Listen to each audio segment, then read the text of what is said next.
Farmácia Pura Vida, mais saúde, menor preço. Avenida João Durval 620. Você dos bairros Brasília, Adenil Falcão, Tomba, Serraria Brasil. Agora você tem preço baixo e muitas promoções. Farmácia Pura Vida, aberta até às 22 horas. Entregamos em domicílio com todo o protocolo de segurança. Ligue 3022 4044. Farmácia Pura Vida, Avenida João Durval 620, esquina com a Pedro Suzar, próximo à 67ª Companhia da PM. Saia do aluguel agora! Casas a partir de 50 mil com parcelas de R$335 mensais. Condomínio fechado, com piscina, academia, cinema e muito mais. FNR Construtora. Brinquedos de todos os tipos, lindos lançamentos, maior variedade, maior estoque e os menores preços do mercado. Mega Antares Novidades, Praça Presidente Médici, Feira Guaí, Rua Conselheiro Franco. Estamos aqui em Feira de Santana, no Complexo de Delegacias do bairro do Sobradinho. Você vai ouvir agora a entrevista com o delegado Roberto Leal, coordenador de Polícia Civil.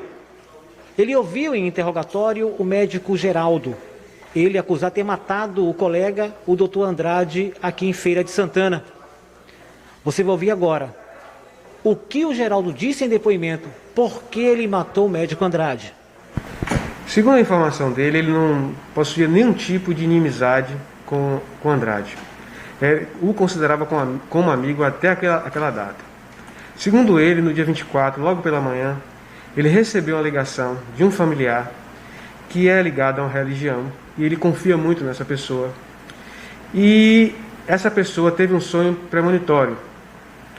Informou que havia sonhado na noite anterior que o médico investigado seria morto por duas pessoas.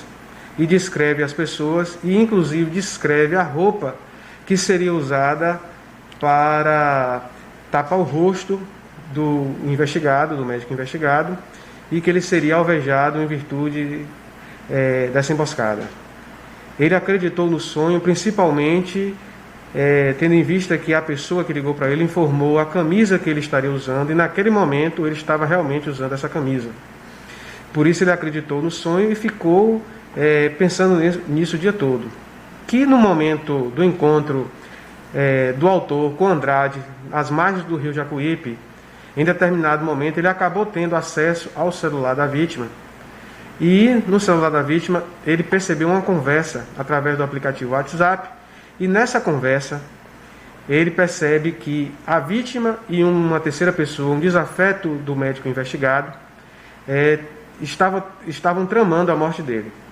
Ele acreditou nisso e lembrou do sonho premonitório e imaginou que essa pessoa, juntamente com Andrade, poderia querer ceifar a vida dele. Então, nesse momento, ele decidiu que Andrade fosse pilotando a moto aquática. Ele foi no carona, em determinado momento parou no meio do rio e começou a exigir que Andrade entregasse o telefone. Andrade não quis entregar o telefone. Nesse momento ele sacou uma pistola que carregava, colocou contra a cabeça do médico e em seguida houve uma pequena discussão. Ele exigia a entrega do celular, como o médico não entregou, houve um movimento brusco da vítima e acabou ocorrendo um disparo de arma de fogo. Segundo mesmo, depois desse disparo, Andrade caiu no rio. Ele pensou em dar socorro a Andrade, amarrou Andrade com a corda e a âncora que ele trazia no jet ski e tentou rebocar o corpo de Andrade até as margens do rio Jacuípe. Contudo, durante o caminho, o corpo se despreendeu do jet ski e acabou sucumbindo. Então foi toda essa versão apresentada pelo interrogado. Portanto, é um tanto quanto estranho, né, doutor? Essa versão dada por ele, um sonho, uma premonição, algo meio místico aí nessa história toda. Sim, pelas informações dele, tudo o intuito de tentar agir contra Andrade foi justamente, primordialmente, por esse sonho, que segundo ele foi um sonho profético, de que ele seria morto, e pelas características dos autores, dos seus algozes no sonho, ele identificou Andrade como um desses algozes. E depois de descobrir essa conversa no celular, ele intencionou de querer saber realmente se esse fato procedia. Ele chegou a indagar Andrade sobre isso. Contudo, como Andrade negou, acabou, como eu disse anteriormente, colocando a pistola contra a cabeça da vítima quando ocorreu o disparo. Doutor, ele frequenta algum tipo de religião que faz ritual de magia negra ou algo parecido? Não, ele não informou desse fato.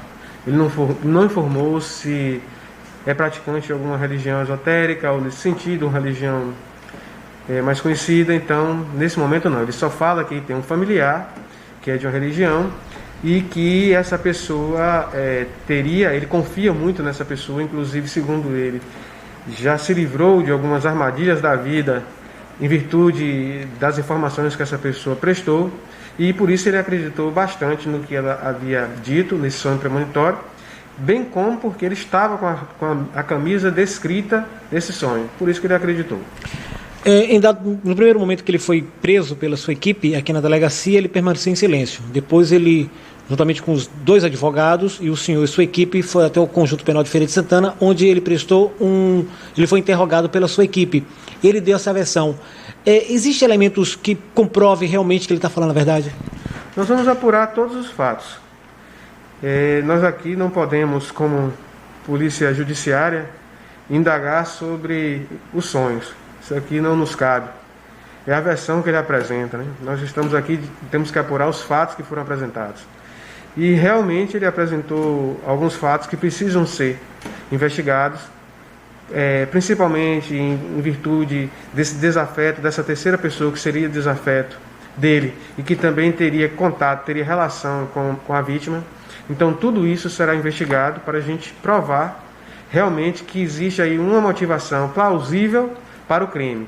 Nesse momento nós só estamos aqui trabalhando com a versão apresentada por ele, e as provas que nós angariamos e outras que serão angariadas em virtude dessas declarações dele, é que a gente vai poder chegar efetivamente a certeza da motivação do crime. É tudo muito cedo ainda, mas vamos aprofundar. Se a versão dele é apresentada pelos fatos, estamos ouvindo algumas pessoas para comprovar principalmente todo o intercrimes, né? Desde o início, no início do dia até o final do dia, até o momento em que o carro é abandonado, tudo isso está sendo investigado da melhor forma possível para a gente comprovar realmente do que ele está falando é verdade em relação aos fatos que a gente consegue apurar. Como era a relação do Geraldo com o Andrade? Eles estavam juntos na Bolívia, na Faculdade de Medicina, já compartilhou a mesma casa para estudos. Como era o dia a dia? Ele contou como era a vida dos dois? Sim, ele relatou que ambos estudaram na Bolívia, porém em faculdades distintas. Se conheceram aqui na região de Feira de Santana e onde exerciam a medicina. Ele relata, inclusive, que até o dia 24/5 considerava Andrade como seu amigo, confiava nele e acreditava nele.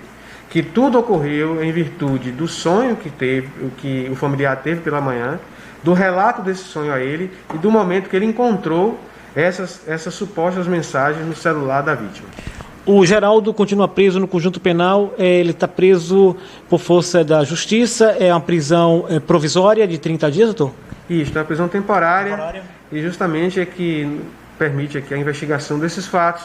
É uma investigação muito extensa, o depoimento, o interrogatório dele foi um interrogatório muito extenso e vai ser necessário que nós nos aprofundemos sobre tudo que foi dito por ele.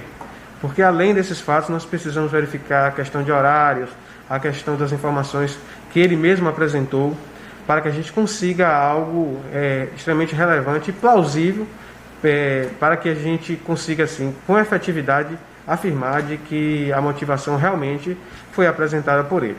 Existe uma terceira pessoa nesse crime, doutor? Quem dirigiu o carro do médico Andrade e deixou ir na cidade de Conceição do Jacuípe, Berimbau, na BR-101? Segundo as informações angariadas e até pelo próprio interrogatório do autor, ele mesmo voltou ao local em um táxi e depois retornou e abandonou esse veículo na cidade de Conceição do Jacuípe, lá conhecida por Berimbau.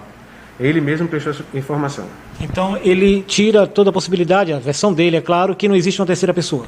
Há algumas informações que estão sendo angariadas, inclusive prestadas por ele, em relação a tudo o que ocorreu no momento em que o veículo foi deixado e outras situações. Esses fatos ainda são investigados pela polícia. É necessário o devido sigilo para que a gente consiga aqui alcançar a mais perfeita elucidação dos fatos. Então, nesse momento, nós temos que manter em sigilo algumas informações que foram prestadas por ele durante seu interrogatório. E a arma do crime? A arma do crime, segundo o próprio investigado, já se encontra aqui em poder da polícia. Essas armas foram apresentadas por ele logo durante o curso das investigações, quando ele percebeu que era investigado, ele, a fim de garantir de que não possuía nenhum envolvimento com o fato em apuração, apresentou as armas que ele possuía, são armas registradas, utilizadas por ele, e ele informou que uma dessas armas foi utilizada contra Andrade. Nós vamos aguardar aqui o resultado da perícia, para que dá possibilidade que se foi recuperado projéteis, ou fragmentos de projéteis no corpo de Andrade, para que a gente possa fazer aí uma microcomparação balística e identificar realmente se essa arma foi utilizada no crime. Então ele colocou o colega para pilotar o jet ski, sentou na garupa e em dado momento ele disparou um tiro na nuca, matando o médico Andrade. Sim, assim ele agiu. E cabendo acrescentar de que a todo momento, desde o primeiro depoimento, ele sempre relatou que era um exímio atirador, conhecedor, inclusive participava de campeonato. Então, a versão do disparo acidental fica um pouco prejudicada pelo conhecimento que ele possuía em relação às armas de fogo. Advogado Guga Leal, com relação ao senhor advogado do médico Geraldo Freitas Júnior, acusado de ter matado o médico Andrade, qual a estratégia de defesa a partir de agora, doutor? O Geraldo ele permaneceu em silêncio no dia da sua prisão, e logo após procurou, e eu procurei o delegado juntamente com o Dr. Eustáquio, Dr. Roberto, para que ele fosse ouvido novamente. E nesse dia, na quarta-feira, ele foi ouvido perante o Dr. Roberto lá no presídio, onde veio a confessar um depoimento longo, em torno de 6h30 a 7 horas.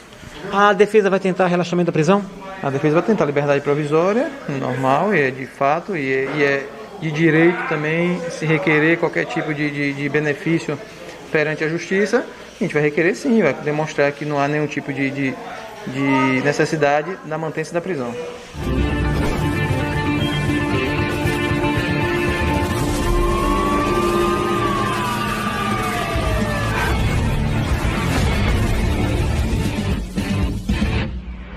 Piolho do Acão, piolho com supervisão, rapidez e agilidade, óleo de toda especificação, salva vida e mais tranquilidade, muito mais eficiência, boa localização.